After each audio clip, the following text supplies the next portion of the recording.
Hi friends! ఇంట్లో ఏ కూరగాయలు లేనప్పుడు లంచ్ బాక్స్‌లో కానీ, వేడివేడిగా ఇంట్లో ఉన్నప్పుడు తినడానికి కానీ, ఒకసారి ఈ రైస్‌ని ట్రై చేయండి.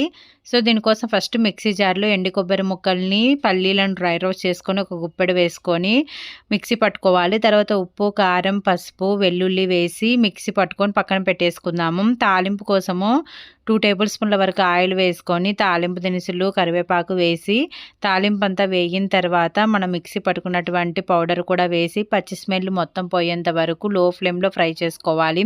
ఇలా కంప్లీట్‌గా పచ్చి స్మెల్ అంతా పోయిన తర్వాత ఉడికించుకున్నటువంటి రైస్ వేసేసి, ఈ పౌడర్ అంతా బాగా కలిసే విధంగా కలిపేసి, ఫైనల్‌గా చిన్నగా కట్ చేసుకున్నటువంటి కొత్తిమీరను వేసేసి, ఒకసారి మిక్స్ చేసామంటే మనకు ఫ్లేవర్ రైస్ అనేది రెడీ అయిపోతుంది. చాలా సింపుల్ కదా!